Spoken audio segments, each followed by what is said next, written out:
Em nome do Pai, do Filho e do Espírito Santo. Amém. Eu me senti tocado, até porque algumas pessoas da comunidade me perguntaram qual era a minha opinião sobre o caso dessa menina de 10 anos e essa tragédia que aconteceu no Espírito Santo, que terminou com um aborto de uma criança de 6 meses. Eu sou pai de uma menina de 9 anos. E a minha primeira reação foi de ódio pelo que fizeram a pequena menina de 10 anos. Obviamente eu transpus isso para minha filha de 9. Aquela necessidade de justiça humana, a vontade de matar quem fez isso, trazer a justiça para mim mesmo. Mas a gente depois entende que esse não é o nosso papel. Vem a segunda questão. Vamos cuidar da menina, preservá-la ao máximo, e parte do processo de cuidar da menina é tirar o bebê dela. E essa história de acolher, de cuidar, de tirar o sofrimento, ela é muito humana. E faz você flertar com a possibilidade de que em algumas situações só, um aborto pode fazer sentido. Mas a gente, como católico, é chamado a ter uma vida que não é fácil. Jesus diz: se a mim perseguiram, e um servo não é maior que o seu senhor, o que não acontecerá com vocês, que são meus discípulos? Todos os discípulos, exceto João, morreram de forma trágica. João também foi preso, foi exilado. E a história do catolicismo está baseada no Evangelho, mas também está baseada no testemunho sobre o que Jesus fez e quem era Jesus, e como isso foi traduzido no jeito dos apóstolos e de geração em geração até chegar hoje. E a gente está aqui hoje em 2020 porque muita gente deixou muito sangue de verdade no martírio em nome da fé. Muita gente não deu aquela negadinha em Cristo, por exemplo, durante as perseguições de Diocleciano, nos primeiros 300 anos da igreja, ali no ano 300. Porque era só dar uma negadinha, voltava para casa e depois voltava a ser cristão, mas católico, mas não. Eles não negaram a Cristo. E o que significa hoje não negar a Cristo?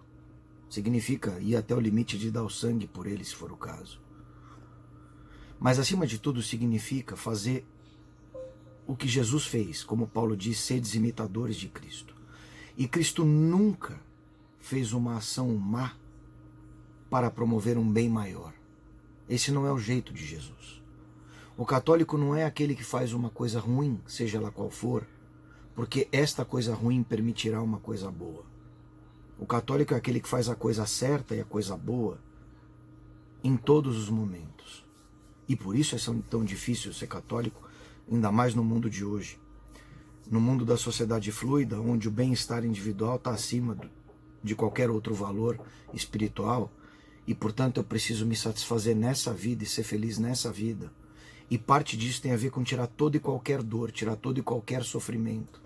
O católico é chamado ao sofrimento porque nosso mestre sofreu. Sofreu e deu a vida por nós. E aí, quando a gente traz essa situação para a menininha de 10 anos, é uma senhora injustiça imaginar que ela deve carregar o fardo dessa gravidez, mas ao mesmo tempo a gente tem que pensar o volume de pessoas que sofrem injustiças que nós não entendemos, como por exemplo nascer deficiente, como por exemplo perder um filho, como N situações. E se a gente quiser ser o Senhor da humanidade, corrigindo essas situações todas, interferindo na ordem natural das coisas, nesse caso promovendo o assassinato de uma criança de 6 anos, por mais que a minha razão fale que é correto, porque eu preciso preservar a menina, porque ela sofreu demais, porque como pai de uma menina de 9 anos eu queria fazer a mesma coisa e queria inclusive matar o cara que fez isso. Nada disso me é permitido. O que me é permitido é deixar nas mãos de Deus, procurar a justiça perdoar, por mais difícil que seja, a quem fez esse assalto, a integridade, a paz e ao futuro dessa menina. E acolher essa menina e o filho dela. E nós estamos num momento onde as lideranças católicas não falam. Onde estão nossos líderes? É tudo muito estranho o período que a gente vive. Cadê os nossos guias? Onde estão nossos discípulos, os apóstolos que nós devemos olhar porque eles apontam a Cristo? Eu estou muito angustiado e por isso compartilhando com vocês, irmãos da Rede Comúnio, porque nós somos ovelhas sem pastor na terra, porque o nosso pastor Jesus é, obviamente, o nosso grande pastor, e Nossa Senhora nos acompanha com todos os santos e todos os mártires e todo mundo, toda a igreja. Mas a gente precisa de liderança. A gente vive numa sociedade que é hostil ao cristão. Ela é hostil ao católico. E a gente vive numa sociedade onde boa parte dos católicos também não é católica. Católico não é um selo de nascença, católico é uma opção de vida. Difícil de se fazer, todo dia, conversão diária. Eu não sou ninguém para falar sobre isso, e eu não quero julgar e nem posso julgar ninguém. Mas o que eu posso fazer é ver como Jesus faria e fazer igual. E Jesus não tiraria aquele bebê. Quando você está num país onde o vice-presidente endossa esse tipo de ação, vice-presidente que é maçom 33º grau, e diz que o aborto é a solução para a menina, daqui a pouco tirar a vida pode ser a solução para qualquer coisa. O católico é aquele que não abre mão dos valores do evangelho em favor da circunstância social do momento. É não. A postura do católico tem que ser não ao espírito do Concílio Vaticano II, chamado de adornamento, que é a igreja estar ao passo da sociedade. Não, não é a sociedade que dá o caráter à igreja. É a igreja que dá o caráter à sociedade, porque a igreja é fiel depositária da revelação. É a igreja que há 2000 anos tem que trazer a revelação, claro, na linguagem de cada tempo, mas sem alterá-la. E o adornamento do Vaticano II produz uma série de alterações. Nós estamos em 2020 discutindo mulheres ordenadas, casamento de segunda união podendo comungar, discutindo casamento homossexual, estamos discutindo uma série de coisas que, sob o ponto de vista humano, tem sentido.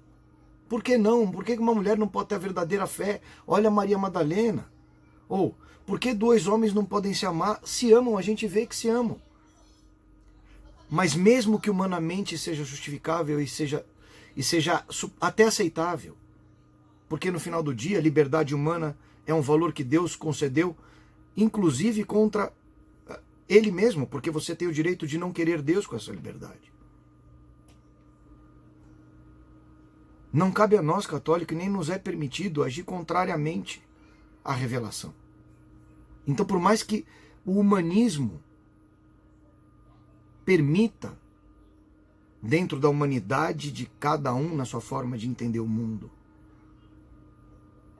pensar favoravelmente a essas coisas, a essas ações, a essas decisões, nós católicos não podemos fazer isso. Nós não podemos amar mais a criação do que a criatura, é o ecologismo. Nós não podemos achar que a liberdade individual deve destruir as famílias. Nós não tem, enfim, o volume de pautas é monstruoso, todas elas atacando, porque o grande inimigo é o cristianismo, não esqueçam disso. Eles precisam remover Jesus, não é nem Deus, porque o conceito lá de fé abrâmica com judeus, muçulmanos e cristãos não remove Deus, só remove Jesus. Jesus não é Deus. Jesus é Maomé, é Moisés. Esse é o ataque, é contra Jesus. E foi o que Nossa Senhora disse em La Salette, foi o que Nossa Senhora disse em Fátima, foi o que Nossa Senhora disse em Akita. Nós não podemos coadunar, não podemos compactuar com a razão humana, quando ela vai contra a revelação. Por mais que a nossa humanidade nos justifique positivamente que faz sentido. E é difícil para mim, mas é assim que é. Por isso ser católico é uma decisão de cada dia. Por isso não ao adornamento. E para finalizar, eu trago o caso, por exemplo, de Santa Maria Goretti, que foi estuprada. Absurda a situação, perdoou o estuprador na Itália. Pois a mãe dela perdoou o estuprador, a história é linda, a mãe foi na cadeia. Eles se construíram até uma relação de contatos que levaram à conversão dele. É uma história muito santa. A mãe de Santa Maria Goretti é um exemplo. Aqui em Santa Catarina, a nossa beata Albertina Berkenbrock, que também foi estuprada no começo do século passado por alguém que trabalhava com o pai da cidade ali. E também é uma história recheada de perdão. Temos santas recentes que deram a vida para evitar o aborto. Era a vida dela ou a vida do filho, e elas preferiram morrer do que pôr a vida do filho em risco. Isso é santidade. Nós temos que buscar a santidade. E a santidade se constrói degrau a degrau, dia a dia. São histórias de dor, mas são histórias de perdão e mais de resgate, porque o pecador precisa ser resgatado. Dimas foi resgatado na cruz por Jesus, portanto não me é lícito não dar oportunidade de conversão real de qualquer pecador. Nenhum pecado não é perdoável, exceto pecado contra o Espírito Santo. Eu não sou ninguém e não posso julgar, eu não sou Deus. E se eu não posso julgar, eu também não posso matar uma criança indefesa. E não estou discutindo aqui pena de morte. Pena de morte é uma outra conversa. Eu estou discutindo matar uma criança indefesa em prol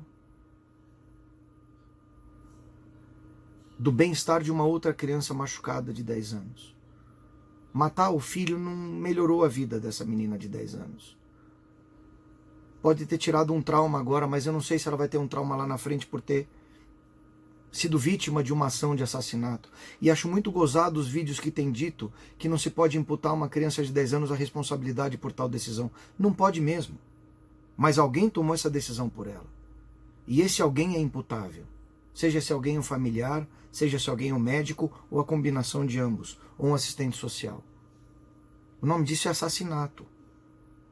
Eu promovi um mal em prol de um suposto bem, porque eu nem sei se a menina de 10 anos vai ficar bem com isso, ou como ela vai lidar com isso lá na frente. Ou quem seria essa criança no futuro. Imaginou se Nossa Senhora tivesse abortado? Porque ela só tinha 14, ou 15, ou 16, ou 17 anos. Ah, mas é uma realidade espiritual diferente. Ela recebeu o anúncio do anjo, ela já sabia que era o Filho de Deus. Ok, então tira a Nossa Senhora. Já imaginou se a mãe de todos os santos, de todos os mártires, de todos os santos papas, a mãe de São Pio X, por exemplo, tivesse abortado? Ou do nosso Padre Manuel aqui. Enfim, pensem nisso, pessoal. Ser católico é foda, mas é uma decisão diária, dia a dia. Fiquem com Deus. Que Deus permita que eu não tenha falado nenhuma absurdidade, perdão pelo palavrão no final. E vamos que vamos. Beijo a todos.